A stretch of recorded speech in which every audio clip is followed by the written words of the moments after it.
Assalamualaikum warahmatullahi wabarakatuh. Bismillahirrahmanirrahim. Alhamdulillahirabbil alamin. Wassalatu wassalam ala asyrafil anbiya'i wal mursalin wa ala alihi washabihi ajma'in. Rabbi shrah li sadri wa yassir li amri wahlul 'uqdatam min lisani yafqahu qawli. Amin. Alhamdulillah, terima kasih saya ucapkan kepada Puan Wahidah binti Wahid, pengacara untuk pada pagi ini merangkap Setiausaha PPIM Perhubungan Negeri Melaka.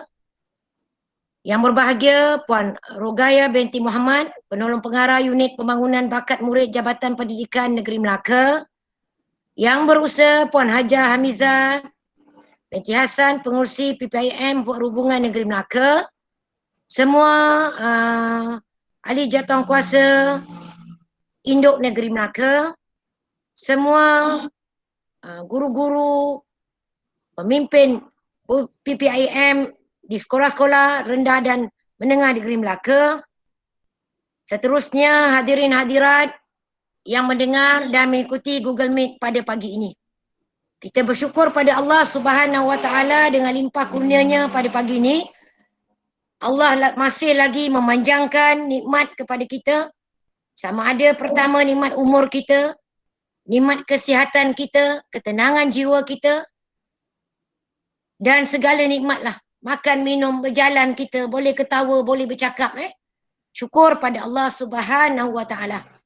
Semoga pada tahun ini dalam bulan Zulhijjah ini, yang bulan yang sangat penuh dengan bulan-bulan ilmu, bulan-bulan yang memberi kesedaran kepada kita, semoga kita sama-sama menjadi wanita solehah yang berjaya di dunia dan akhirat.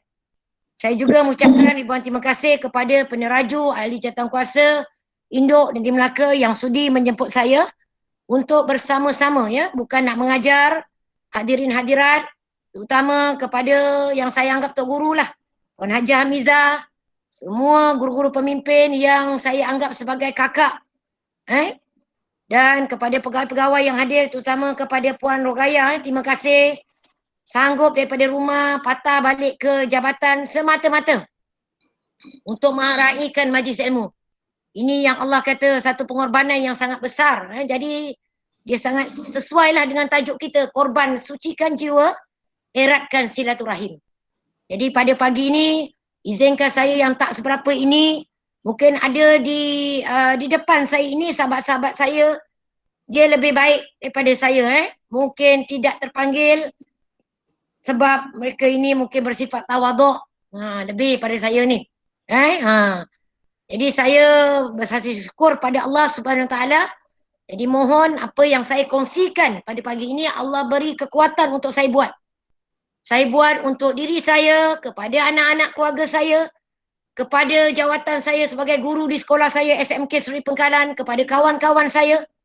Seterusnya kepada jauh sikit lah, kepada zon, ke negeri, dan insya-Allah kita melangkau kepada kebangsaan, dan insya-Allah pada satu hari mungkin Allah akan menjanjikan sesuatu yang lebih baik ke arah yang lebih besar lagi. Jadi pada pagi ini syukur. Oleh kerana ini namanya Google Meet, Majlis Ilmu, saya berharap kepada mereka yang hadir ini supaya kita melatih diri kita di antara sifat-sifat yang kita akan bicarakan pada hari ini, iaitu sikap ikhlas, jujur, berkorban. Ini kita ada tuan-tuan. Kita tengok kita korban hari ini. Kita tinggalkan kerja-kerja rumah kita. Ada tadi saya tengok kakak-kakak Kak Mas bergegas, Erlin daripada on the way ke perubatan untuk anak, begitu juga dengan Kak Mas. Ini semua pengorbanan yang dapat dilakukan semata-mata untuk sama-sama menghadiri majlis ilmu. Apatah lagi kalau kita hari ini yang memang kita Allah luangkan, Allah beri kesihatan kepada kita, kita doa kepada Allah. Semoga dengan kesihatan yang Tuhan bagi kita dapat berbakti kepada keluarga, kepada masyarakat, kepada agama kita, kepada sekolah, kepada negeri, negara, dan khususnya kepada seluruh alam ini. Jadi pada pagi ini insya-Allah tuan-tuan apabila membicarakan tentang bulan Zulhijjah ini, dia menggambarkan satu peristiwa yang sangat penting, sangat penting, iaitu peristiwa di antara Nabi Ibrahim dan ahli keluarganya. Justru itu hari ini saya nak berkongsi bersama-sama dengan sahabat-sahabat untuk kita sama-sama refresh baliklah.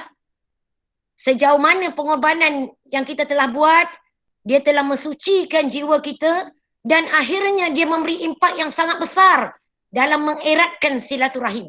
Sama ada silaturahim kita dengan suami kita, dengan anak-anak kita, dengan ibu bapa kita, mertua kita, dalam adik-beradik kita, okey? Apabila kita membicarakan di luar keluarga pula, bagaimana kita kat sekolah kita, dengan pentadbir kita, dengan guru-guru kita, dengan semualah pekerja yang ada di sekolah, pihak kantinnya, jaganya, pekerja pembersihannya, patah pula kepada yang lebih luas, target kita iaitu murid-murid kita, mak bapak mereka. Bila kita pergi keluar sikit dengan ahli masyarakat, jiran-jiran kita, dan seterusnya kepada JPN, PPD yang kita sering berhubung untuk melaksanakan tugas kita. Jadi kalau kita membicarakan, saya sukalah nak petik sedikit cerita bagaimana kita nak lahirnya peristiwa korban ni. Satu peristiwa yang Allah jadikan di antara keluarga Nabi Ibrahim. Saya cakap, saya cerita ni secara ringkas lah tuan-tuan.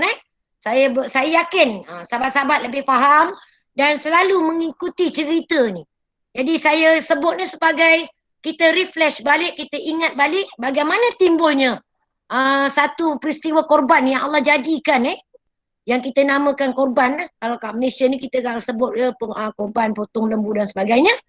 Maka itu adalah bermulanya detik peristiwa Nabi Ibrahim yang mana dia dengan isteri yang pertama iaitu Siti Sarah.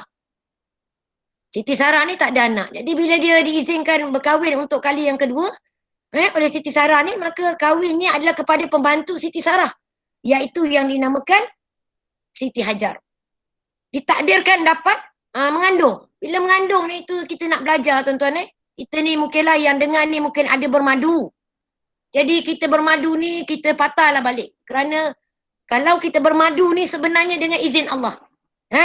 Jadi saya cakap ni bukan kita nak katakan kita sebagai terutama yang depan mata saya para sahabat ni kebanyakannya ustazah kadang-kadang kita macam nauzubillah lah bermadu ni. Kita tak boleh cakap perkataan macam tu. Sebab bermadu ni sebenarnya hukumnya datang dari Allah. Tinggal kita doalah pada Allah. Sebab yang nak kahwin tu adalah suami kita. Sebab itu selalu kita bacakan pada suami kita. Memang ada keizinan berkahwin 1, 2, 3, 4. Tapi bacalah ayat itu hingga akhirnya. Kerana apa? Kita sayang suami kita. Kita tak nak suami kita ini dia bermadu kerana nafsunya semata-mata. Kalau betul dia bermadu, dia kena cek apakah tanggungjawabnya terhadap diri kita, anak-anak, terhadap agama dia.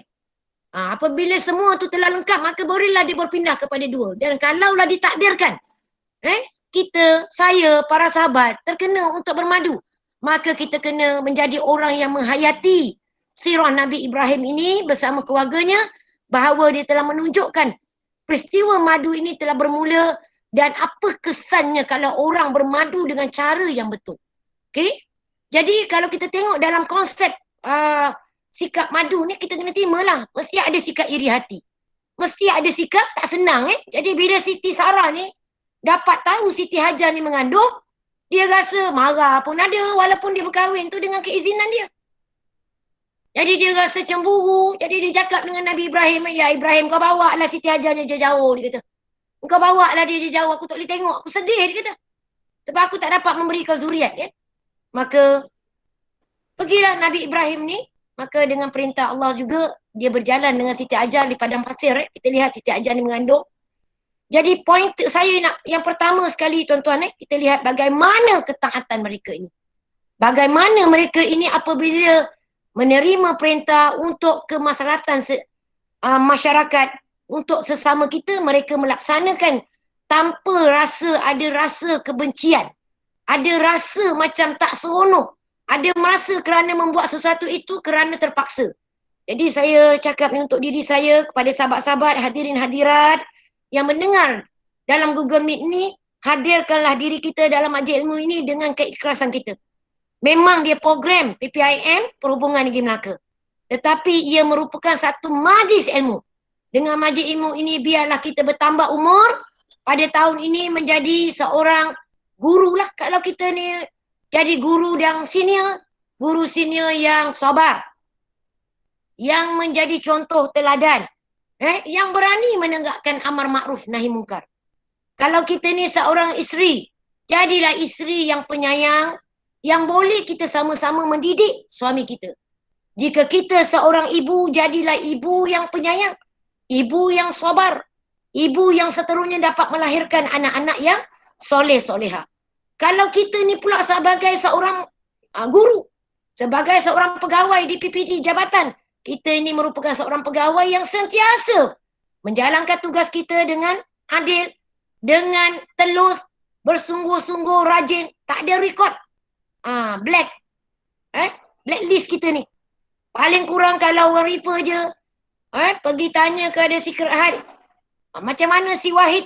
Si Wahidah, dah mampu sebut nama bapak pula, Wahidah. Bagaimana? Boleh. Nama bapak pun tak apa. Sebab baguslah bapak kau Wahidah, dia memang letak nama dekat-dekat kan? Wahidah, Wahid. Bila sebenarnya tuan-tuan tu sebab saya kata name tag tu penting sangat. Kepada sahabat-sahabat diri saya yang tak suka pakai name tag ni, saya bagi satu ilmu lah. Name tag ni sebenarnya menggambarkan nama kita yang kita berbentikan nama bapak kita. Sebab itu kalau kita kat sekolah, kita rasa kita ni nak bergaduh. Kita rasa kita ni nak curi tulang. Kita rasa kita malas. Nak buat jahat sikit lah. Nak masuk lewat kat kelas. Nak duduk sambil mengajar sedangkan sihat. Duduk ni boleh tuan-tuan. Kalau kecuali kita dah tiba masa lah mengandung, sarat, sakit kaki, pening ke apa dan sebagainya. Tetapi inform kepada pentadbir. Sebab kita ni, buat kata bila kita buat sesuatu itu berlandar kepada peraturan, insya-Allah Tuhan akan jaga kita. Guru besar, pengetua akan hormatkan kita. Kita bukan nak budaya bodik ni tak ada. Jadi kita jaga nama kita. Sebab itu kita berjalan dengan nama kita bersama ayah kita. Yang mana kita dilahirkan oleh ibu kita. Jadi unsur cerita Nabi Ibrahim ni berapa kekuatan sebagai ayah. Apa kekuatan kita sebagai ibu. Apa kekuatan kita sebagai anak yang akhirnya semua ni adalah kita taat kepada perintah Allah. Jadi kita sama-sama lah tuan-tuan. Saya bercakap ni, saya mohon tuan-tuan doakan saya doakan tuan-tuan. Sahabat-sahabat, kita sama-sama mengamalkan konsep yang dikatakan bagaimana korban dapat mensucikan jiwa dan seterusnya dia dapat mengeratkan silaturahim kita. Sekejap ya, saya nak pergi kepada poin saja yang pertama kita tengok, iaitu ketaatan seorang isteri terhadap suami. Sebenarnya tuan-tuan saya pun tak tahulah bagaimana, saya dah setkan sebenarnya video tapi dah banyak kali buat, dia tak keluar juga. Jadi saya minta maaf, hanya paparan dan wajah saya yang tuan-tuan tengok, saya tak dapat tengok wajah tuan-tuan tapi saya berharap tuan-tuan, ini majlis ilmu, kita raikanlah. Tahniah kepada setiausaha kita Puan Wahidah yang bertungkul umur bersama AJK Intan, terima kasih membantu banyak pahala sebenarnya yang kita dapat bersama-sama. Saya ni sebagai presenter je hari ni So nanti kejap bateri pula low. Saya nak tengok ni. Bateri dah on sayang. Buka atas tu rasanya. Okey, saya close. Jadi insya-Allah pada yang pertama ni, apakah yang kita nak bicarakan, bagaimana yang dikatakan pengorbanan kita pada hari ini, dia akan memberi impak yang sangat besar. Sebagai seorang isteri kepada suami, kita lihat bagaimana Siti Hajar bila diturunkan untuk diarahkan kepada ke padang pasir, bawalah dia punya perut tu kan dengan anak dia tu, maka dia taat. Jadi ketaatan ini kita sebagai ahli puteri Islam, ketaatan nak jadi seorang pegawai yang bertanggungjawab, pegawai yang jujur, pegawai yang ikhlas, hingga kita pekerjaan kita ni bukan untuk diri kita saja. Sebenarnya untuk semua yang berada kat sekolah, ianya bermula daripada rumah. Jadi tolong doakan saya, doakan sahabat-sahabat saya doakan, kita kena jadi seorang isteri yang taat. Kalau suami ada kat rumah tu, besarkanlah volume tu. Biar dia dengar. Jadi bagaimana ketaatan kita? Kita nak jadi isteri yang taat ni. Kita sebelum kita hebat di tempat kerja, hebatlah diri kita di rumah. Dalam arti kata lain, kita kena jaga suami kita. Sebab apa? Sebab dalam Islam, apabila seorang perempuan dia belum kahwin, syurganya di bawah tapak kaki ibu dia. Tapi apabila kita telah berkahwin, keredaan Allah bertukar kepada redanya suami kita pada kita. Jadi apakah ciri-ciri kita nak dapat keredaan ni? Di antaranya lah, minta maaf, ni saya kongsi. Tolong jangan cerita aib suami kita pada kawan-kawan baik kita kat sekolah. Kalau betul nak cerita, cari yang dinamakan sahabat. Sebab dalam Islam dia ada dua, sahabat dengan kawan. Kalau kita bercerita dengan sahabat yang betul-betul dia menjaga amalannya pada Allah, insya-Allah tuan-tuan, sahabat-sahabat ni kita akan dapat satu solusi solution yang sangat bagus, satu langkah yang sangat bagus untuk menyelesaikan masalah rumah tangga kita. Tapi kalau kita bercakap dengan orang yang namakan rakan, yang banyak benda yang kita tengok, dia akan menyebabkan kita semakin susah, semakin sulit, semakin membenci suami kita, maka itu bukanlah tempat rujukan yang sebenarnya. Jadi bagaimana kita nak jadi isteri yang taat kepada suami? Di antaranya, taatlah perintah suami selagi dia, ketaatan dia atau perintahnya tidak melanggar kepada syarak. Jadi tengok rumah kita, tengok anak-anak kita. Tu sebab kita ni bercakap, saya bercakap, saya mohon pada Allah, Allah beri kekuatan untuk saya buat. Pertama, kita tengok keadaan rumah kita. Bersih tak rumah kita ni? Sebab ini petua lah. Saya tengok-tengok sejak saya terlibat dengan kursus pra-perkahwinan negeri Melaka ni, kadang-kadang banyak yang kes-kes yang dirujuk melalui WhatsApp. Kadang-kadang mereka membicarakan tentang bagaimana nak menangani isteri yang terlalu sangat dia obses dengan kerja. Tahu tak obses dengan kerja ni? Sekolah je, rumah lintang pukan. Rumah tak menarik, suami balik, Allah, penat-penat tengok suami. Rumah tu tak menjadi syurga. Sedangkan dalam Islam konsepnya apa? Rumahku, syurgaku. Jadi kita patah balik. Sebagai ahli puteri Islam, kita bagus handle aktiviti, kita bagus menggerakkan PPIM perhubungan di Melaka kita. Hari ni dengan unsur bulan Zulhijjah ini, kita lihat bagaimana bila Siti Hajar ini mentaati segala perintah suami dia, Ibrahim, dia akan memberi kesan impak yang sangat besar dalam sejarah Islam. Jadi saya linkkan hari ni, kita tak ada macam Siti Hajar, sian dia duduk kat padang pasir. Sehingga kan cerita kita tengok berlari-lari anak yang Safa Marwah cari air. Tapi Tuhan jadikan itulah keadaan pertama rumah tangga dia. Sehingga ia dijumpai oleh orang-orang berniaga hinggalah dapatlah kehidupan yang sempurna bersama anak dia. Tapi hari ni alhamdulillah tuan-tuan, sahabat-sahabat, kita ada rumah yang selesa. Kita ada kenderaan yang yang selesa. Kita ada peralatan yang selesa. Kita ada kadang-kadang suami kita letak aircon. Kita ada dapur yang sempurna. Kita ada ruang tamu, bilik tidur. So kita tengok balik. Adakah aku menjalankan ketaatan sebagai seorang isteri? Kalau kita tengok ketaatan, di antara ciri-ciri ketaatan apa? Kita menyiapkan makan minumnya. Kita menyiapkan keselesaan dia. Apabila suami, kita kaitkanlah dengan anak-anak kita. Sebab bila suami seronok berada kat rumah, sejuk mata memandang, dia akan pergi kepada anak-anak. Anak-anak akan dapat nikmat tu. Jadi pada pagi ni, kita tengok balik tuan-tuan. Kita tengok balik para sahabat. Gunakanlah Sabtu Ahad ni, kalau tak adalah kita ladap kat sekolah, benda yang wajib lah. Kalau benda sunat yang sekarang kita boleh buat kat rumah, kita buat je lah kat rumah. Sebab bagi saya, pembahagian masa kena smart. Sebab kita nak jaga hati suami kita. Sebab itu adalah syurga kita selepas kita kahwin. Jadi sebab itu kita gunakan. Dengan bulan Zulhijjah ni, bulan ketaatan kepada seorang isteri kepada suami, kita tanya hari ni. Tanya sayang, siapa yang panggil sayang lah. Siapa yang panggil baby. Jangan babi. Jangan tersalah. Hari ni ramai baby. Anak dah cakap apa? Mak macam babi je tengok. Tu jauh sekali. Panggillah baby. Betul-betul. Panggil sayang. Ataupun nama yang selalu kita panggil abang. Haji Hamiza saya tak tahu lah. Puan Raya panggil apa Haji Hamiza ni orang lama. Orang lama ni kadang-kadang dia panggil kau je. Orang tua. Macam arwah mak saya dia panggil orang tua je. Orang tua. Dia pun jawab, ya orang tua. Macam tu je. Tapi berpisahnya mereka dengan kematian. Hari ni baby punya baby. Kan? Love punya love. Tapi 3-4 tahun dah bercerai tuan-tuan. Na'udzubillah. Panggillah apa pun tak apa. Kalau ikut sunnah Rasulullah SAW, Nabi panggil isterinya dengan gelaran yang dia suka. Aisyah panggil Humairah. Sebab Aisyah tu putih. Kan? Jadi sahabat-sahabat saya ni yang putih-putih lah. Saya ni sawo matang. Yang putih-putih ni yang mendengar tukar nama. Kalau suami panggil nama biasa je kan. Panggil nama kita Mida-Mida ke, Surani-Surani ke, tukarlah. Panggil je, kita panggil Humairah. Walaupun nama Suryani panggil. Surani, so abang panggil Humairah. Sebab bila orang putih ni tuan-tuan, sahabat-sahabat, kalau kita ikut peristiwa, kenapa Rasulullah SAW panggil Aisyah tu Humairah? Sebab Aisyah ni dia putih.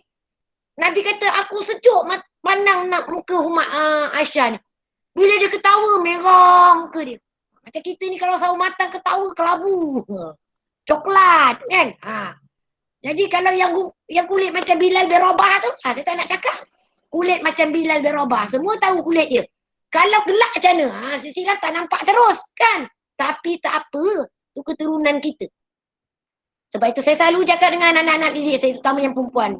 Engkau berbangga dan bersyukurlah dengan wajah kau. Tak payah sibuk macam terpengaruh dengan hati-hati. Ni kat sekolah menengah dia cukurnya kening. Sekolah rendah mungkin kurang Sahabat-sahabat saya sekolah rendah mungkin kurang lah. Tapi bila naik sekolah menengah gejala semakin banyak. Tu yang pening kepala tu macam-macam. Dah COVID-19 ada macam-macam gejala lagi. Jadi kita kena ingatkan kita punya anak didik. Jadi kita ingat ahli-ahli puteri Islam kita kecantikan ni apa dalam Islam? Akhlak kita kan. Jadi anak-anak kita kena ingat. Kau kena ingat. Kau kena taat pada mak ayah kau. Macam kita ni hari ni kita dah kahwin. So yang mendengar ni kebanyakannya semua insya-Allah dah kahwin. Yang belum kahwin saya doakan. Saya doakan insya-Allah menemui jodohnya. Kita doa sama-sama. Contoh kan kita doa. Wahai Allah, kau berilah jodoh kawanku sipulan-sipulan sebut. Kalau Kak Lu Gajah tu saya selalu sebut. Dia rapat dengan saya. Yang tengah senyum tu. Selalu doa saya. Saya doakan insya-Allah dalam proses. So kita doakan. Sebab tuan-tuan, apabila kita kahwin, kita sebahagiannya kita telah mengikuti sunnah Nabi. Tapi kalau kita tak kahwin, bukan tak berarti kita tak ikut sunnah Nabi. Ada pasangan kita di syurga Allah. Dan adalah benda yang Allah telah janjikan. Sebab itu kita jangan pandang serong, jangan pandang rendah orang yang belum berkahwin. Dan kadang-kadang kita tengok pahala orang yang belum kahwin ni, kita takut kita yang dah kahwin, kita banyak kumpul dosa. Dosa dengan siapa? Dosa dengan suami kita. So pagi ni tengok. Lepas dengar ni kan minta maaf dengan suami, sayang. Ni dah dengar pukul 11 kan, I tengok. Mungkin tadi macam saya pun pagi tadi tak sempat sarapan, letak roti je, biskut buat air tea. Itu je. Jadi kita meraihkan, tengok Guma balik, tengok keadaan Guma. Cuba tanya suami kita pagi ni, sayang, bang, apa yang abang rasa kat rumah ni yang kurang bang? Apa yang abang tengok kurang bang? Kalau dia kata abang tengok ni baju yang membumbung dah ni. Abang tengok baju ni dah macam tak lipat-lipat. Minta maaf bang Dan suami yang hebat sebenarnya, suami yang sama-sama. Jadi bagaimana kita nak pujuk suami kita buat kerja sama-sama? Inilah kejap lagi kita tengok. Bagaimana tip kita nak selalu bersama suami. Jadi di antaralah kita share untuk poin yang pertama ni, selalulah kita membacakan untuk suami kita ni surah Ali Imran ayat 200. Ya ayyuhallazina amanu sabiru tu sampai habis. Baca pada suami kita. Ketika dia kerja, 5 waktu kita baca, kita sapu kat tangan, kita sampaikan dekat udara. Ya Allah, aku sampai pada suami aku kat tempat kerja. Sampai kat dia. Dapat pula dia tengah tidur. Oh, paling hebat. Tapi pastikan dia tidur betul-betul. Kan dia tak tidur betul-betul, dia kata kita nak santau dia pula, nak sihat dia kan. Jadi pastikan dia dah tidur, kita panggil dia, sayang. 3 kali tanda tak ada tu daripada jauh kat telinga dia tu. Jangan dekat-dekat telinga. Kalau dekat telinga, pernafasan kita masuk, silap-silap dia bangun, yang ada taekwondo, kita ke bawah katil. Jadi jangan salahkan saya. Jadi kena cara. Baca. Di antara ayat ni nak baca mana? Baca masa kita masak nasi. Kita lawan arus. Macam kita masak. Hari ni Jumaat Sabtu kita masak. Kita baca. Baca banyak-banyak. Supaya apa? Lembutkan hati suami. Beri kasih sayang suami pada kita. Jadi bila suami ni ada kasih sayang, insya-Allah. Bila kita adalah terlepas sikit sebab sibuk kan, kita kerja sebab kadang kerja sekolah, kerja berpersatuan ni, dia datang serentak. Sahabat-sahabat, jadi kita kena tunjuk bahawa kita seorang isteri yang hebat. Ketaatan kita tak berganjak walaupun kita banyak tanggungjawab. Okey, tu yang pertama. Okey, saya nak respon. Okey tak? Sahabat-sahabat okey tak? Buka mic satu. Are you okay? Okey. Okey. Alhamdulillah Intan. Terima Okey, kasih. alhamdulillah. Alright. Alhamdulillah. Okey, bila saya tanya ni tuan-tuan ada boleh okey, alhamdulillah. So ambil air ambil air. Kalau tak ada air geraklah sekejap pergi dapur pergi ambil air putih. Okey, kita kongsi tip motivasi sikit. Dalam kajian motivasi dia kata apa? Apabila kita ni banyak kerja, kita tak nak hilang stamina. Kita tak nak mudah letih, kita tak nak mudah lesu, kita tak nak mudah mengalah. So macam mana? Setiap paling kurang 20 minit. Atau terlupa setengah jam. Setengah jam, minum seteguk air. Duduk, bismillah, minum. Sangat bagus. So sebab itu kita nak masuk kelas, bawa air. So siapa yang tak bawa air, pergilah pergi dapur, tak apa. Bawa air, jangan kau pergi dapur turun kau masak je. Kalau sambil masak sambil dengar, tak apa. Ini namanya majlis ilmu norma baru. Ni orang kata norma baru. Jadi kita kena tahu, kena ada latihan bagaimana nak uji. Telus tak aku?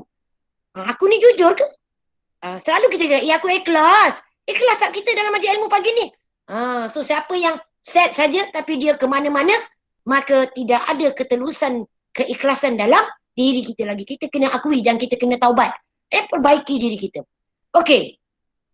Seterusnya kita pergi kepada yang kedua. Yang kedua, ketaatan seorang hamba Allah Subhanahu Wa Taala. Jadi kalau kita tengok apa yang digambarkan dalam Nabi Ibrahim ni, bersama isterinya Siti Hajar, bersama anaknya Ismail ni, bagaimana yang dikatakan ketaatan seorang hamba. Tengok bagaimana Ibrahim, dia sayang isteri dia, bukan tak sayang. Jadi dia taat sebagai hamba kepada Allah tu, dia buat. Dia tinggalkan. Ada, kalau para ulama ada kata dia datang balik kepada Nabi Ismail tu dalam jangkauan seolah-olah Nabi Ismail tu kanak-kanak 7 tahun. Ada periwatan kata 13 tahun. Tapi dirumuskan para ulama kanak-kanak dalam keadaan pembesaran. Bayangkan. Dia meninggalkan anak dia. Dia patah balik duduk dengan Siti Sarah. Jadi jiwa dia sebagai seorang ayah, dia berkorban. Jadi kalau dengar ni, ada yang dengar, suami kita terdengar, anak-anak lelaki kita terdengar, ini pengorbanan sebagai seorang hamba Allah kepada Allah Subhanahu Wa Taala, pencipta kita. Yang kedua, pengorbanan Siti Hajar sebagai seorang ibu. Dia redha. Dia taat. Dia tak ada rasa kecil hati. Dia tak ada bantah apa arahan Allah. Dia tahu Ibrahim ni buat adalah kerana wahyu Allah. Jadi dia ikut. Ketaatan dia tu dia tidak bergaduh pun. Tak ada gaduh-gaduh. Tak ada kecil hati, tak ada marah pun. Dan di sini juga kita akan timbul ketaatan Nabi Ismail sebagai kanak-kanak yang sangat hebat. Yang saya akan ceritakan bagaimana kehebatannya, tuan-tuan. Saya baca bila tadi sirah dia, nak menangis pun ada, sedih pun ada. Sebab bagaimana kita nak lahirkan anak akhir zaman macam ni. Sebab itu kita dapat ilmu ni, kita didik. Pertama, anak-anak kita mohon pada Allah. Allah permudahkan kita mengurus anak kita. Biarlah anak kita ni, tuan-tuan, saya pun ada anak. 6 orang anak saya. Tuan-tuan pun ada anak. Mungkin yang tidak dikurniakan anak tak apa. Sabar. Doa pada Tuhan. Kerana Allah mengetahui baik buruk kita ada anak. Dan kepada yang ada anak, apa? Selalu Rasulullah, dia mengingatkan kita. Para ulama' dia selalu ingatkan. Rasulullah kata apa? Apabila kau nak bercakap tentang nikmat yang kau dapat, kau kena hati-hati dalam bercakap. Kadang-kadang kan, kat rumah, dengan adik-beradik, dengan kawan-kawan kita kat sekolah, kadang-kadang kita tak perasan. Kadang kita bercakap tu seolah kita nak beritahu, tetapi kadang-kadang mengecilkan hati kawan kita. Apa contoh kata-kata Nabi ajar kita? Apabila kau nak bercakap tentang kesihatan kau, jangan kau cakap pada orang yang sedang sakit. Apa kita fikir? Ada tak kat sekolah kan kita, kau ni lambat lah, asyik demam je. Kau tengok akak ni, makan vitamin. Selalu kan kita cakap kadang-kadang niat nak beri nasihat. Tapi Nabi tak ajar macam tu. So dengan perkongsian ilmu pagi ni, kita belajar bercakap dengan orang. Kalau itulah percakapan kita, ya Allah Tuanku, ampunkan dosaku. Aku tak tahu pun. Itu dah terbiat aku bercakap. Sebab orang Melaka. Orang Melaka ni dia bercakap lincah. Kadang-kadang dia bercakap, dia menyumpah. Cepat lelah habau, setan betul. Main cepat aku belanja kau. Nampak tak? Nampak bagus tapi dia ada unsur-unsur yang tidak bagus. Kalau zaman dulu tak apa. Sebab zaman dulu tak ada majlis ilmu macam ni. Tak ada. Tetapi zaman sekarang kita kena cari ilmu. Apatah lagi pagi ni kita dapat ilmu, kita amal. Konsep senang je. Bagaimana nak jadi seorang yang berkat. Ada ilmu sikit, sahabat-sahabat, kita buat. Buat dulu, jangan tunggu. Sebab itu selain daripada mencatat pagi ni, kita dengar kita buat. Yang dah buat tahniah, kita buat sama-sama. Seperti yang saya cakap daripada awal, saya cakap ni bukan saya bagus. Tetapi saya suka mencabar diri saya dalam majlis ilmu. Ya Allah, setiap majlis ilmu, aku sihat. Kau bagi aku bercakap. Dengan aku nak bercakap, aku akan terpaksa merujuk kepada Al-Quran, hadis Nabi, baca buku-buku ilmu. Dengan aku membaca, bukan saja aku nak menyampai, tetapi aku dapat buat. Daripada aku tak tahu, aku menjadi mengetahui. Ya Allah, kau baikilah akhlak aku, Ya Allah. Itu doa, tuan-tuan. Sebab itu mohon, setiap kali kalau orang minta kita sampaikan tazkirah kat sekolah, jangan takut. Jangan kita semakin berumur kita, alah, kau tak pandai cakap lah, kau tak pandai cakap. Itu doa. Memang kita tak pandai cakap. Tapi kalau tak pandai cakap, macam mana kita nak sampaikan ilmu? Ada. Mungkin kita bukan kepakaran bercakap, tetapi kita boleh menyampaikan ilmu kita dengan cara yang lain. Sebab saya tengok dekat sekolah, saya belajar banyak perkara dengan kawan-kawan saya yang hebat-hebat. Walaupun saya guru cemerlang, cemerlang tu bagi saya lah, saya takkan dapat dengan izin Tuhan, dengan bantuan kawan-kawan saya, pentadbir saya, dan pertama sasaran budak saya. Sebab laluan guru cemerlang ni nak naik pangkat, dia kena interview. Setiap naik pangkat, kena interview. Datang 3 orang, datang 4 orang. Daripada sekecil-kecil sampai sebesar-besar benda dia observe. Kadang-kadang saya kata kenapa saya terjebak dalam guru cemerlang ni. Saya punya pengetua-pengetua saya yang sangat hebat. Dia kata apa, Rosita? Saya nak jadikan awak, saya nak berkongsi sikit ilmu pahala dengan awak. Saya tengok awak ni ada keupayaan bercakap, awak boleh. Dan saya tengok awak boleh melaksanakan kerja awak. Okey, awak masuk jadi guru cemerlang. Dengan guru cemerlang, dia akan menjadi motivasi awak untuk menjaga kerja-kerja awak kat sekolah. Awak boleh berbakti pada sekolah dan orang luar. Saya ketika itu saya masih ingat lagi. Saya punya pengetua dah bersara dah. Alhamdulillah sehingga hari ni sihat. Kadang-kadang bila saya berhubung dengan dia, kenapa Tuhan bagi kesihatan hingga akhir ni?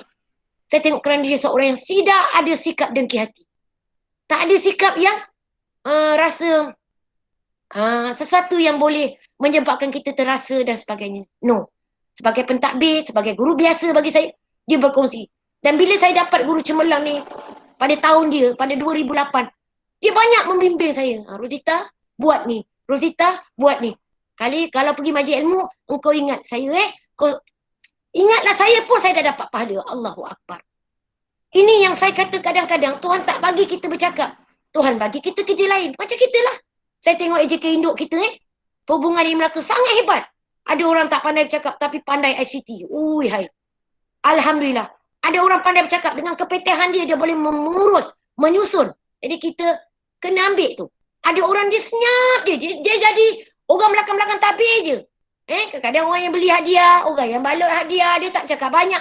Tapi sebenarnya itulah konsep kita. Bagaimana kita menjadi seorang yang amanah. Seorang yang sangat bagus. Seorang yang sangat apa? Ketaatan kita kepada pemimpin. Sebab ini kalau tengok dalam surah An-Nisa ayat 59, yang Allah kata ya ayyuhallazina amanu atiiullah tu wa ila akhir. Apa? Taatlah kepada Allah, taatlah kepada Rasul, taatlah kepada pemimpin di antara kamu. So kalau kita berpersatuan, pemimpin kita siapa? Pengerusi kita, naib pengerusi kita, bendahari, setiausaha, penyelaras kita. Itulah. Sebab itu kita, selagi dia suruh buat program, contoh baru ni kan banyak program kita buat. Maka kita laksanakan ke sekolah. Jadi kat situ telah ada satu ketaatan. Kalau Nabi Ibrahim, Siti Hajar, Ismail taat tanpa rasa ada bantahan kerana itu wahyu Allah. Tetapi kita dekat diri kita, sekarang saya bawa ketaatan tu kita kepada Allah, tengoklah ketaatan kita bagaimana kita laksanakan. So yang pertama saya nak ingatkan diri saya dan kepada semua sahabat-sahabat, bagaimana ketaatan kita kepada Allah untuk jadi seorang hamba yang hebat, seorang isteri yang hebat pada hari ini sebenarnya Zulhijjah, kita kena jaga solat kita. Minta maaf sahabat, Puan Rogaya pun kena dengar lah benda ni sebagai jabatan. Kena juga sampai-sampaikan lah. Ramai kita punya guru tak solat. Minta maaf, bukan saya nak buka aib. Saya cakap ni bukan kat sekolah saya. Saya dapat info banyak Ramai guru kita yang tak solat 5 waktu lagi. So bagaimana kita sebagai pemimpin puteri Islam di sekolah kita, kita bukan suruh ahli puteri Islam saja solat. Ini cabaran yang sangat besar pada kita. So dekatilah kawan-kawan kita ni. Dengan cara apa? Dengan cara yang diajar oleh Nabi. Tak dapat tangan, kuasa kita dengan lisan. Percakapan kita, teguran kita, nasihat kita. Okay? Yang paling kurang tak dapat juga dengan hati. Tapi hati itu adalah selemah-lemah iman. Jadi kita tengok balik, imbas balik. Saya kat sekolah pun ada cabaran. Tapi kita sentiasalah ambil peluang. Dengan cara apa? Dengan cara kita mempamerkan kita sendiri kat sekolah taat. Sembayang, walau macam mana sibuk mesyuarat pun, kita kena berani beritahu pada pentadbir kita, guru besar kita, kepada pengetua kita. Kalau nak buat mesyuarat, ambil kira waktu, ruangan, semua guru tunaikan solat zuhur. Kena ingat tuan-tuan, jangan takut nak memberi idea kepada pentadbir. Bagi saya, kadang-kadang pentadbir ni dia tak kenal kita atau dia terlupa. Kadang-kadang dia macam, dia terlalu sibuk. Kita bersangka baik dengan pentadbir kita. So, kita lah guru agama. So, yang dengar ni, bagaimana kita nak menjadi seorang yang taat, kita sendiri kena jaga solat. Kita sendiri kena menghidupkan solat di kalangan kawan-kawan kita. Barulah kita akan dapat satu bi'ah suasana kerja yang sangat bagus. Kondusif. Tenang. Tak ada bergaduh-gaduh. Bagi saya, kita gaduh perlu. Tapi gaduh secara ikhlas lah tuan-tuan. Sahabat-sahabat. Sebab dalam Islam itu, sebab Nabi ni, di antara 5 perkara, dia buat apa? Untuk menjadi seorang pemimpin hebat, di antaranya bermesyuarah. Bermesyuarah. Ketika nak buat satu program, macam kita lah. Selalu Wahidah ingat, buat mesyuarat-mesyuarat. Berapa yang ada pun, jalan. Itu bagus, sangat bagus. Kadang-kadang minta maaf lah, akak ni di antara orang yang EJK yang selalu tak dapat hadir. Tapi kita ikut. Kita tengok apa kerja kita. InsyaAllah kita buat. Kenapa buat macam tu? Kerana itu adalah yang dituntut oleh Nabi Muhammad SAW. Sebab itu kita kena mesyuarat. Gaduh tak apa, gaduh. Macam kita dalam panitia. Dalam mesyuarat kita gaduh tak apa. Tapi lepas mesyuarat, ikhlas. Kakak sebagai adik, adik sebagai kakak, abang sebagai adik, tak apa. Sebab itu kita kena jaga panitia kita ni. Sebagai panitia yang sangat unggul dekat sekolah. Jangan jadi panitia yang orang boleh cari. Tu. Tarbiyah Islam tu cakap tentang walas. Dia lah paling lewat masuk kelas. Dia lah yang paling banyak mengatakan kawan dia. Dia lah yang banyak condemn. Allahu Akbar. Na'udzubillah. Tolong elak. Kalau dah buat, kita taubat pada Allah. Minta maaf. Sebab dengan manusia kena. Sebab itu Allah kata, di padang mahsyar, ramai golongan yang akan lambat tunggu namanya dipanggil. Kerana apa? Tak beres tentang taubatnya. Sebab itu Allah kata, aku maha pengampun. Aku maha penyayang. Orang buat silap, orang minta ampun, tak buat, aku terima. Taubat nasuha. Tapi dengan manusia tuan-tuan, kita mengata, kita tak jumpa minta maaf, kita buat baik macam mana pun, maka dosa tu mengikut.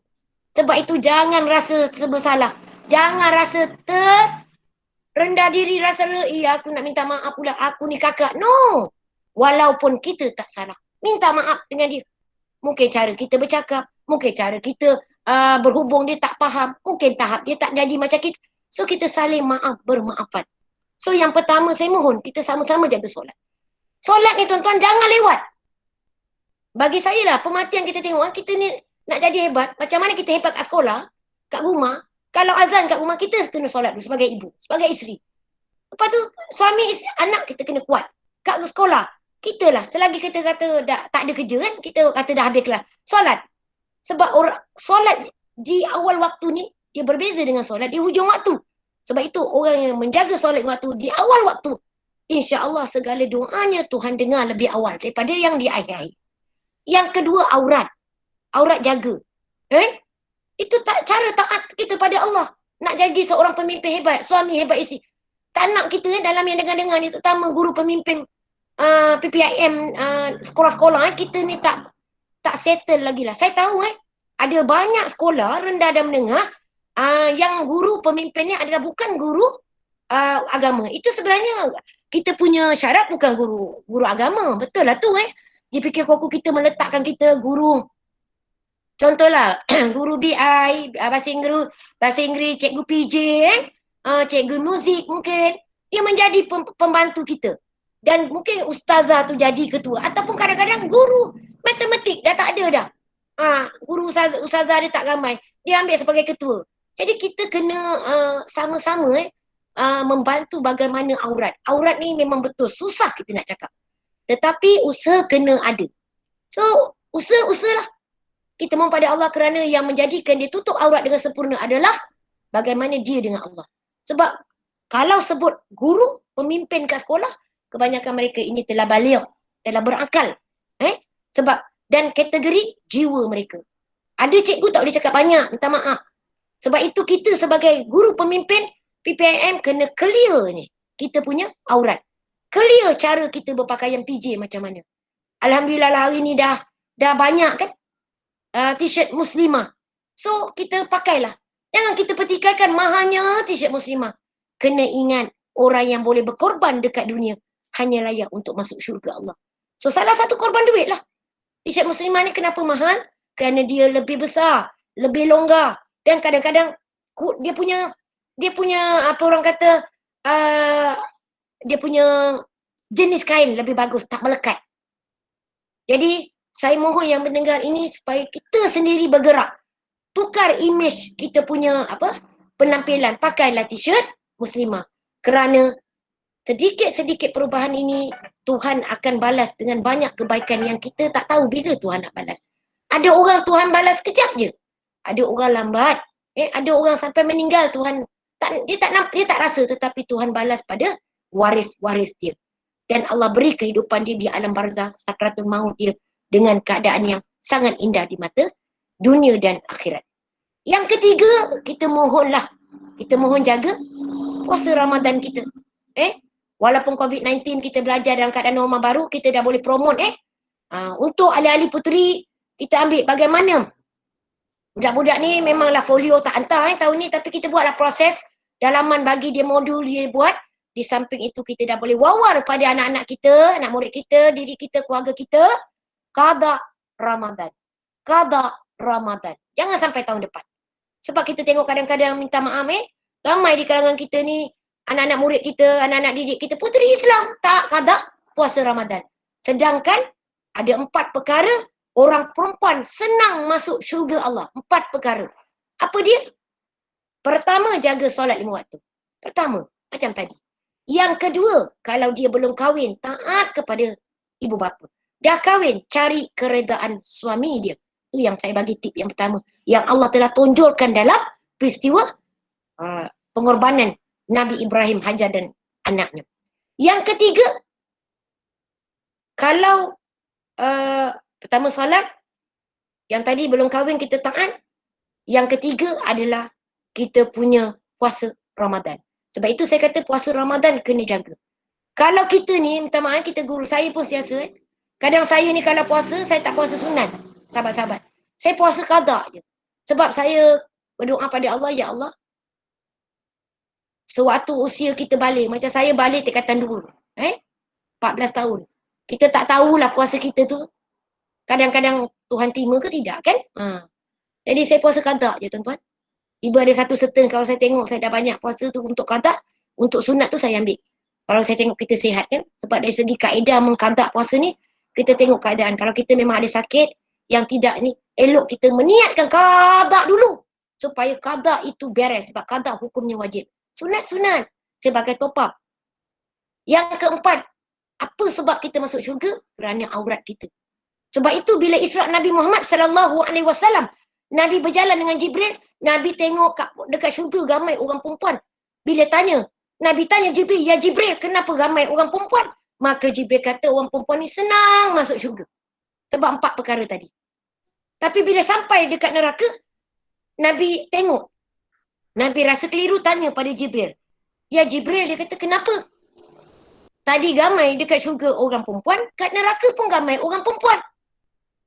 Maka Jibril kata, ya Muhammad, tadi aku cakap kan bahawa orang perempuan senang masuk syurga. Dia ada 4 perkara. Solat 5 waktu jaga, dia puasa Ramadan betul-betul, tak puasa dia qada. Yang ketiga, dia taat kalau dia belum kahwin pada mak bapak. Kalau dah kahwin pada redha suami dia, dia jaga aurat dia. Maka yang kau tengok ini ya Muhammad, dekat dalam syurga, kenapa ramai orang perempuan? disebabkan yang keempat ini. Iaitu apa? Sahabat-sahabat, tak boleh jaga aurat kita. Biasa kita boleh tak jaga. Solat kita boleh jaga. Puasa boleh. Kita sayang, kita buat apa elok, masak, mengemas, raih, layan zahir batin suami kita. Kita didik anak kita. Tetapi kita tak perasan yang keempat, kita tidak menjaga aurat kita. Kadang-kadang kita punya aurat bermusim. Kita jangan jadi kita masuk kawasan sekolah, ada tudung yang kadang dia pin macam ni je kan. Sebenarnya konsep aurat ni apa? Menutup perhiasan yang Tuhan jadikan kita. Sebab itu kalau kita baca kejadian bagaimana Allah menjadikan seorang insan bernama Adam, seorang insan bernama Hawa, makan masa yang berbeza. Allah jadikan Adam sekejap. Allah jadikan manusia insan yang kedua yang dinamakan Hawa ni lama. Sebab apa? Allah kata kerana Hawa ini kejadiannya sangat unik. Sebab itu dia kata aku jadikan dia lama. Dia banyak perhiasan yang sangat unik. Sebab itulah aurat kita berbeza dengan aurat orang lelaki. Mati kita, jenazah kita berbeza lapisan kain jenazahnya dengan jenazah orang lelaki. Kalau orang lelaki 3 lapisan, kita 5 lapisan. Apa tanda tu kalau kita tengok? Tandanya aurat kita banyak.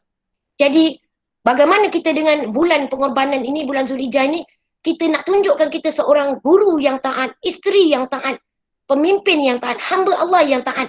Semaklah balik solat 5 waktu kita. Sama-sama ya, doakan. Saya doakan sahabat-sahabat. Kita semak balik puasa Ramadan. Aurat kita. Kita semaklah yang keempat ini, hal ehwal kita apa? Bagaimana kerja kita, amanah kita tentang tugasan-tugasan yang Allah berikan kepada kita. Semoga kita menjadi orang yang hebat. Sebab itu dengan mukjizat yang telah Nabi tinggal pada kita, bacalah Quran tiap-tiap hari. Kalau kita uzur, kita ganti dengan zikir. Zikir yang paling baik apa? Siapa ada hajat sahabat-sahabat saya pun ada hajat. Hajat yang Tuhan masih lagi belum makbulkan. Mungkin disebabkan dosa-dosa saya kan. Kita kena sabar, sebut la ilaha la astaghfirullahal azim. Astaghfirullahalazim allazi la ilaha illallah. Istighfar banyak. Bila free, contoh bawa kereta nak pergi pekan lepas ni, istighfar. Astaghfirullahalazim, astaghfirullahalazim. Itu yang singkat. Siapa boleh penuh-penuh. Tengah memasak, daripada kita dengar radio, tutup. Istighfar. Astaghfirullahalazim. Sebab apa? Para ulama kata, barang siapa seorang insan sentiasa beristighfar pada Allah, Allah ampunkan dosa dia. Allah makbulkan segala hajat dia. Jadi hari ni kita seketika berhenti dalam masa 10 saat. Tutup mata semua. Tutup mata. Saya mohon kepada semua kita tutup mata sama-sama 10 saat. Bayangkan apa hajat kita yang belum Allah makbul. Minta. Minta dalam hati.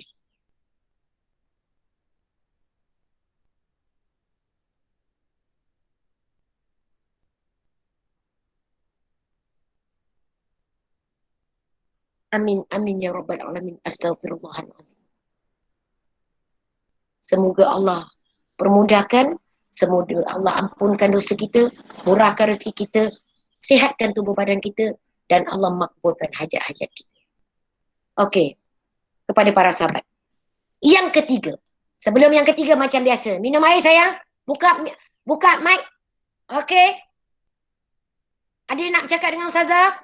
Ada tak kawan-kawan, sahabat-sahabat nak cakap dengan Kak Ita tak?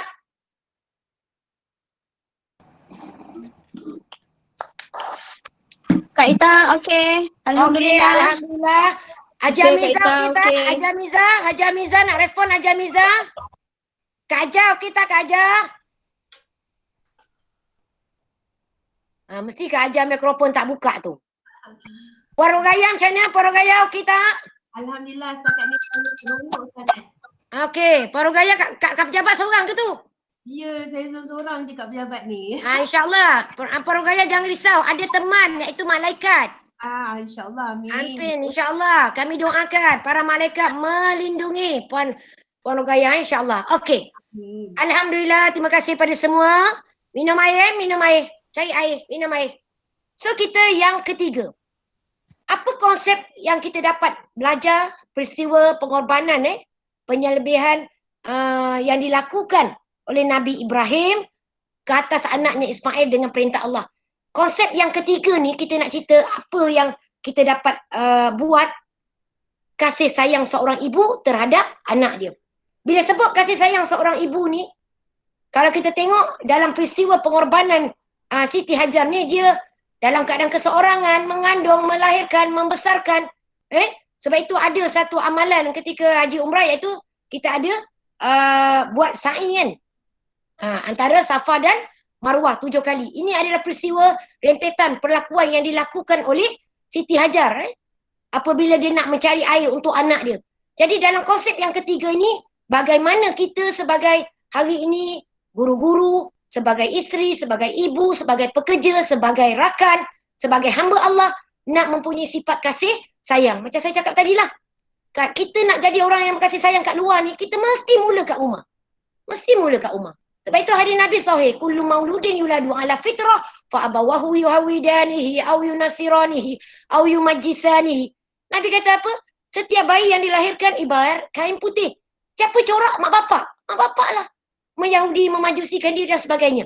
Sebab itu kita nak jadi orang hebat, doa. Minta berkat pada. Kalau kita duduk dengan mak ayah kita, duduk dengan mak mentua kita, sebut mak mentua sahabat-sahabat. Ada 5 ibu bapa kita.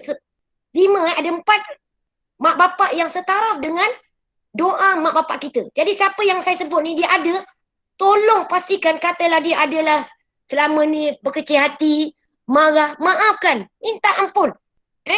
Kalau boleh WhatsApp terus. Kalau rumah dekat, balik ni terus, ambil masa. Kalau tidak, tunggulah Aidiladha, kita balik rumah. Kalau tidak, WhatsApp, telefon. Sebab saya takut ajal kita, tuan-tuan. Baru-baru ni dekat Parit Melana kan, accident. Tak silap saya minggu lepas kan, hari Rabu ke? Hari Rabu. Laku accident. Anak hari pertama buka sekolah, darjah 3 kan? SK Parit Melana. Kalau yang dengar ni ada guru-guru Parit Melana, ucapan takziah saya daripada warga SMK Seri Pekalan. Alhamdulillah, insyaAllah saya dengan semualah pentadbir guru-guru dah buat pungutan dah. InsyaAllah pada hari Senin saya dah akan serahkan pada pengetuk untuk kita serahkan kepada ahli keluarga bapa dia. Ini salah satu kita punya sikap kasih sayang daripada jauh lah. Kami memang tak kenal siapa budak tu. Siapa guru-guru SK Parit Melana. Tapi bagi saya lah, kita menggerakkan. Kita hidupkan. Guru agama kena peka dengan benda-benda macam ni. Dapat pula dalam satu zon dengan kita.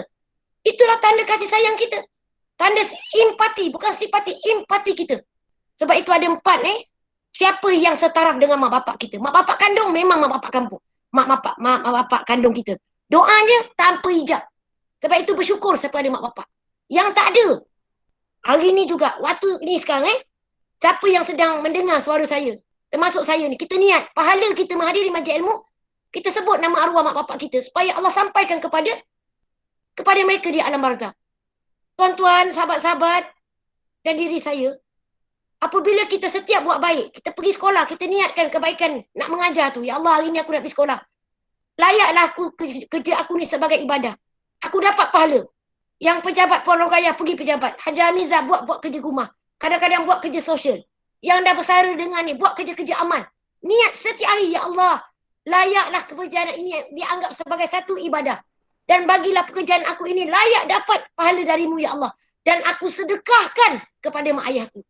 Jadi kalau mak ayah kita dah meninggal, sehenti kalau ada azab di alam barzah, Allah akan berhentikan azab.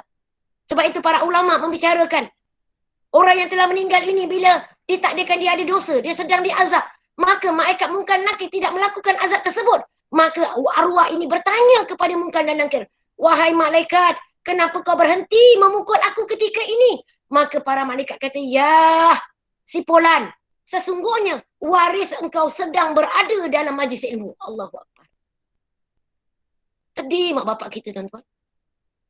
Inilah cara bagaimana setiap hari kita kena ada semangat datang pejabat. Setiap hari semangat nak mengurus hal ehwal. Kepada yang bersara nak buat kerja-kerja. Sama ada kerja keluarga, amal ibadat, tuntut ilmu, lengkapkan ilmu dalam diri. Macam kita, guru lagilah mengajar. Mengajar setiap hari. Kalau kat pejabat mengurus keperluan sekolah-sekolah, semua sama saja. Tetapi bagaimana kerja itu jadi ibadah, kita minta pada Allah, Allah balas dan kita share pahala kita itu kepada Allah. Jadi mulai hari ni, siapa tak pernah berniat pagi, niat.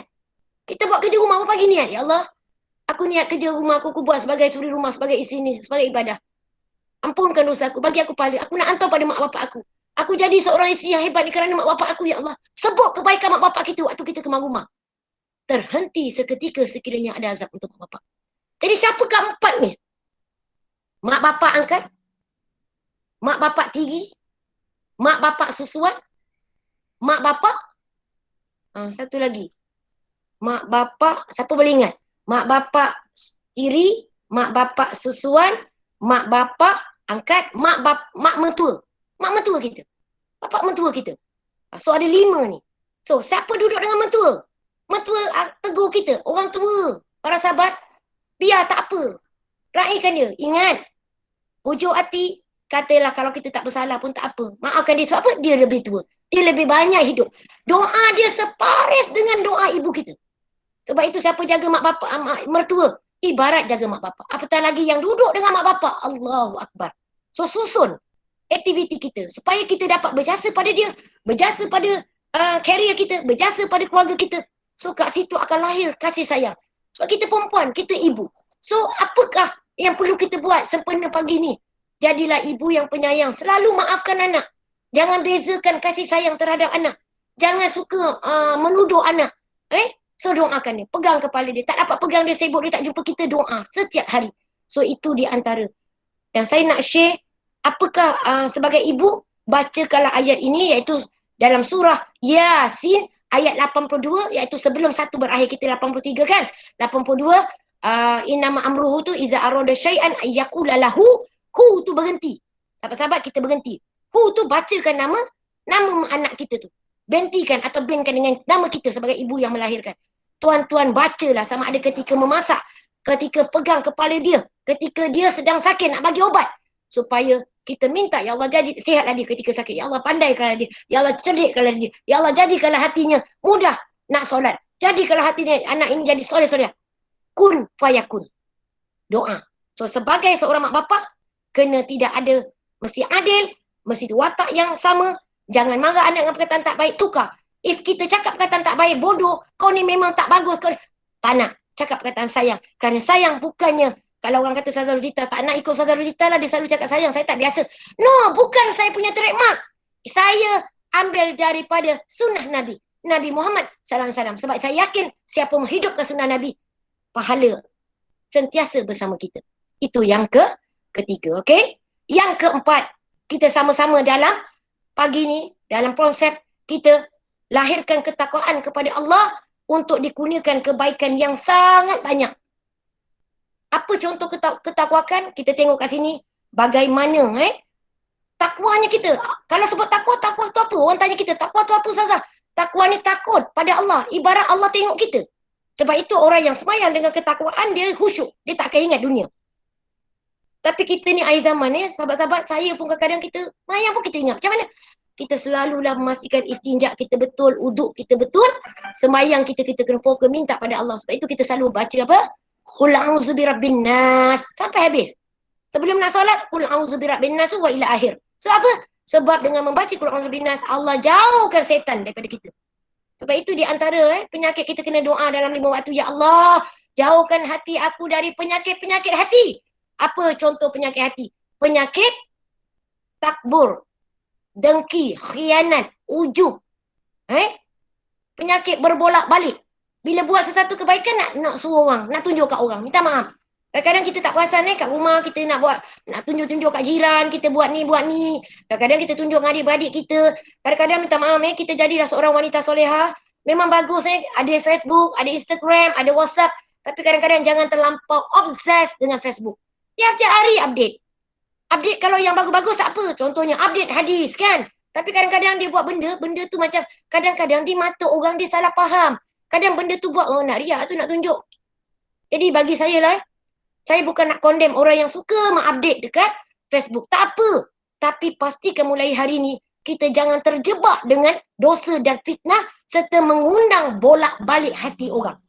Tak kita, tak orang. Ini salah satu penyakit hati yang dicakapkan oleh para ulama. Apa tanda penyakit hati? Hati suka berbolak-balik. Bila buat sesuatu nak tunjuk orang. Kalau kat sekolah tu nak tunjuk pada guru besar, nak tunjuk pada pengetua, nak tunjuk pada kawan kita buat. Supaya apa? Supaya orang nampaklah kita kerja. Kadang-kadang saya minta maaf lah. Kalau ditakdirkan adalah pentadbir yang mendengar ni, Tolonglah, janganlah ada budaya kita nak beritahu, awak buat, awak tunjuk. Kalau tak ada, saya tak bagi markah. Jangan. Kadang-kadang kesian cikgu-cikgu bawah tu. Kadang-kadang dia bukan ada penyakit hati ni, tetapi terpaksa buat. Sebab apa? Sebab dia punya trend guru besar dengan pengetua suka kerja macam tu. Tetapi kita patahlah ambil musuh dakwah, minta kekuatan. Kita mohon pada Allah, ya Allah, aku buat dia kerana-Mu, ya Allah. Kalau perlu aku post untuk dokumentasi sekolah, tak apalah. Tetapi bukan semata-mata untuk mendapat riak. Untuk menunjuk-nunjuk aku buat kerja. Jadi kita mohon. Saya mohon untuk diri saya, tuan-tuan, sahabat-sahabat buat, kita pun buat. Sebab kadang-kadang minta maaf. Bila kita berkejaya dalam akhir zaman ni, yang memerlukan terlampau dokumentasi, kadang-kadang kita takut. Kita dah lari.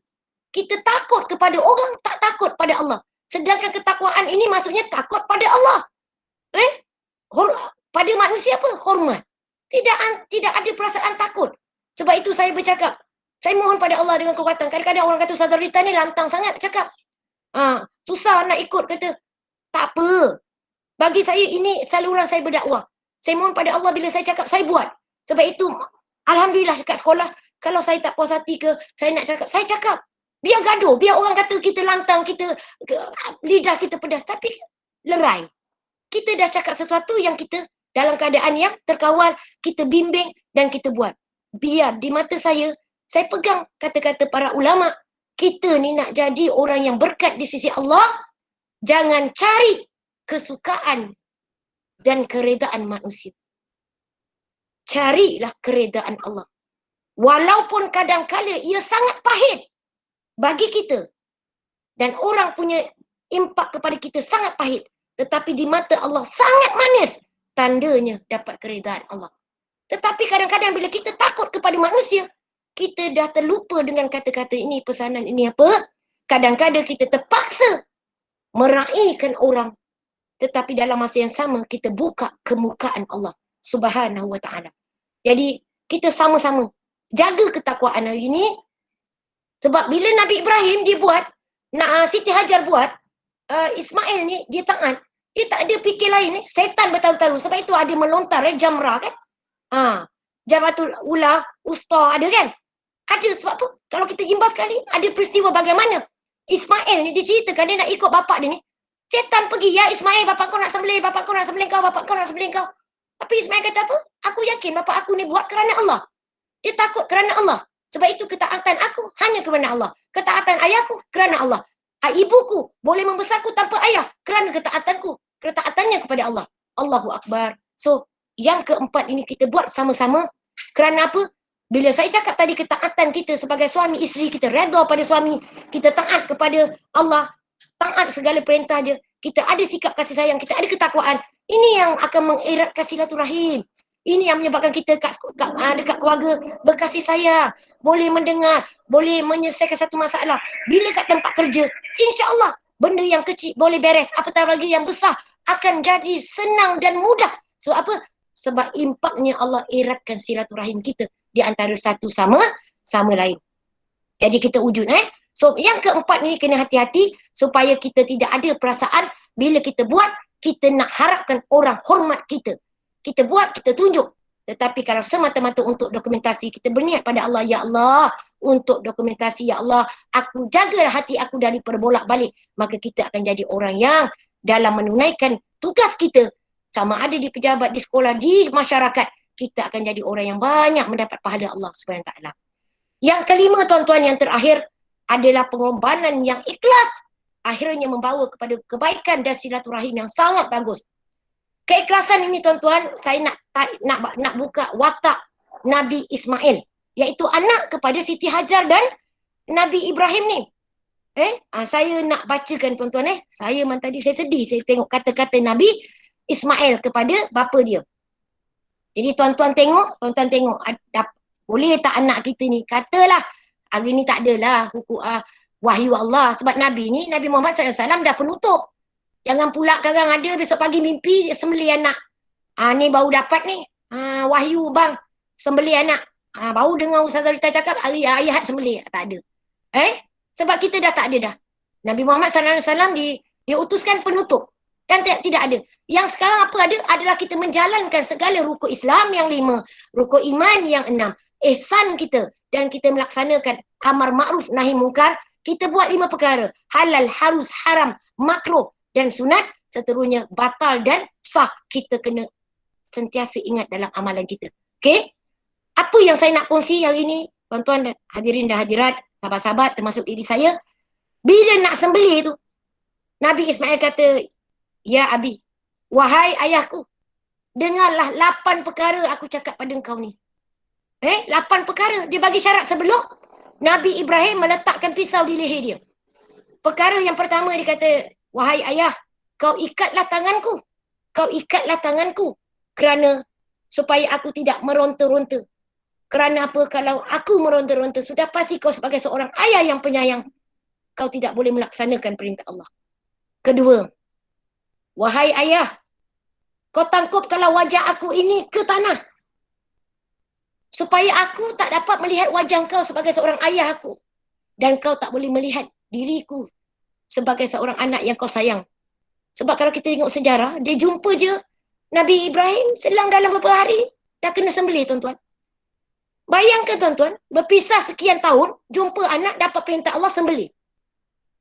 Ketika itu Nabi Ibrahim hanya senyap dan bersedih. Sebab itu ditungkupkan wajah Nabi Ismail pandang ke arah tanah. Yang ketiga dia kata, wahai ayah, lipatlah kain jubah kau ni. Kain tu lipat, naikkan ke atas. Supaya darah aku bila kau sembelih tak kena kepada kain kau. Dan bila kau balik, ibu tak boleh tengok darah ni. Allahu Akbar. Yang keempat, wahai ayah, aku sudah pasti pisau ini telah kau asah. Dan kau bila tiba letak karang, kau percepatkan sembelihanmu. Kerana mati itu sangat sakit. Maka bantulah aku mati dalam keadaan yang diredai oleh Allah. Sebab itu sunnah kita tengok. Di antara syarat sembelihan, pisau tajam mempercepatkan sembelihan. Rupanya ini semua rentetan peristiwa Nabi Ibrahim dan anaknya. Yang keempat, wahai ayah, bawa baju aku ni pada ibu. Dan kau bagi ibu sebagai ibu simpan, sebagai kenang-kenangan aku pernah menjadi anak kepada dia. Yang keenam, wahai ayah, jangan kau bagi tahu ibu bagaimana kau sembelih aku. Engkau ikat aku, kau tangkupkan muka aku. Kau jangan cerita. Kerana apa? Aku tak nak ibu tahu bagaimana keadaan kau sembelih aku. Nanti ibu sedih.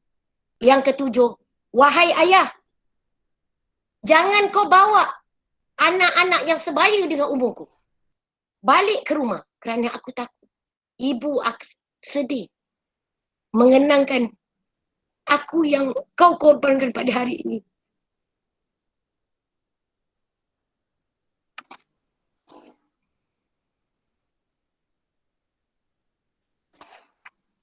Dan yang ke-8 dia kata, wahai ayah, kalaulah kau tahu atau kau nampak ibu ternampak kanak-kanak yang sebaya dengan aku, jangan kau tanya budak tu apa-apa. Kerana aku takut kau dan ibu akan bersedih mengenangkan aku. Allahu Akbar. Ini pengorbanan Nabi Ismail, tuan-tuan, sahabat-sahabat. Usianya 7 tahun, ada ulama kata 13 tahun yang dianggap kanak-kanak. Berkorban kerana Allah. Jadi hari ini kalau Tuhan bagi kita ujian untuk kita berkorban, contoh kat rumah, mungkin rezeki kita tak seperti rezeki orang. Anak kita tak sepandai anak orang. Mungkin kita tak ada jodoh lagi, kita tak ada anak lagi, kita tak kaya, kita sakit. Di keliling kita semua orang yang sihat-sihat. Mungkin kat tempat kerja, bos tak nampak kita. Mungkin tak tempat kerja, kita selalu kena marah atau orang cakap kita sedangkan kita buat kerja. Sabar. Itu Allah uji sikit. Allah belum lagi sembelih kita. Allah belum lagi ambil kita. Ini yang kita perlu tengok balik. Para sahabat. Sebab itu saya kata, dengan kelima-lima perkara tadi, pertama saya ulang balik apa dia kepada sahabat-sahabat yang mungkin baru masuk. Ketaatan kita sebagai isteri taat. Lepas ni saya mohon saya dan sahabat-sahabat kita minta ampun pada suami kita. Jangan sampai suami kita dalam hati dia ada benda yang dia tak settle dengan kita. Tak akan jadi hebat kita kat mana-mana. Kat rumah tak hebat, kat tempat kerja tak hebat. Kat mana-mana di sisi Allah pun tak hebat. Yang kedua, ketaatan kita sebagai hamba Allah. Tengok solat, tengok kita punya aurat. Tengok puasa Ramadan kita. Tengok tutur kata kita, pergaulan lelaki perempuan kita kat sekolah, pakaian kita. Baca Quran kita, sedekah kita, amal kebaikan kita. Ada tak kita ni bersikap keibuan dan sebagainya, kita tengok balik. Ketiga, kasih sayang kita sebagai seorang ibu. Tengok balik dengan anak-anak kita, tengok dengan anak-anak didik kita. Kalau boleh biarlah kat sekolah tu kita menjadi model kasih sayang sebagai seorang ibu. Walaupun kita tak ada anak. Walaupun kita ni anak, bukan anak kita. Bagi saya, selagi dia adalah anak murid kita, itu adalah anak kita, ibarat anak kita. Yang keempat, lahirkan ketakwaan. Takut pada Allah, bukan takut pada manusia. Moga bila kita takut pada Allah, insya-Allah kita akan beribadah dengan Allah dengan betul, bekerja dengan betul-betul, buat sesuatu itu kerana Allah, bukan kerana untuk menunjuk-nunjuk, untuk mendapat pengiktirafan dan sebagainya. Dan yang kelima, yang terakhir, pengorbanan. Yang pengorbanan ini kita kena ikhlas, kerana ikhlas tu hanya yang boleh dinilai oleh Allah. 5 perkara ni tuan-tuan, akhirnya akan melahirkan janji kehidupan yang sangat baik, sangat harmoni, dan insya-Allah akan mengeratkan silaturahim. Yang bergaduh akan menjadi lerai, yang jauh akan menjadi dekat, yang kasar akan menjadi lembut, yang hatinya keras akan menjadi mudah memaafkan orang lain, yang jiwanya kacau akan jadi tenang, yang jiwanya mungkin anggap dirilah paling bagus, mungkin akan menjadi orang yang boleh share tentang kebagusannya. Jadi akhir sekali, marilah kita renungi bersama. Di dunia ini tiada jihad yang tidak menuntut pengorbanan. Segala pengorbanan yang disumbangkan demi gagasan ini tidak akan disisirkan. Sebaliknya akan dibalas dengan ganjaran yang lebih besar dan pahala yang lebih baik. Saya minta diri, saya Ustazah Rozita binti Abdul Hamid. Saya mohon kemaafan sepanjang perkongsian ini. Semoga ia memberi kesan kepada saya untuk melakukan hingga akhir hayat saya. Dan memberi pahala kepada keluarga dan semua. Yang buruk itu datang pada saya. Yang baik-baik dan luar biasa itu dari Allah SWT. Dan kepada sahabat-sahabat, tolong doakan saya doakan sahabat-sahabat. Semoga dengan perkongsian majlis ilmu pada pagi ini, kita menjadi orang yang lebih dekat. Selamat berkorban kepada yang mereka berkorban pada hari Jumaat ini. Selamat Hari Raya Aidilfitri. Maaf zahir batin. Pengorbanan kita, semoga korban kita Allah terima. Yang belum buat korban, insya-Allah tahun depan kita main kutu. Walau macam mana susah pun, kumpul duit. Pengorbanan kita pada Allah, Tuhan akan balas dengan pahala yang luar biasa. Saya sayang semua, maafkan saya. Sekian. Wabillahi taufiq wa hidayah. Assalamualaikum warahmatullahi wabarakatuh. Selamat menyambut Aidil Adha. Selamat berkorban. Thank you for watching. Jangan lupa subscribe, like dan komen. Jangan lupa share tau.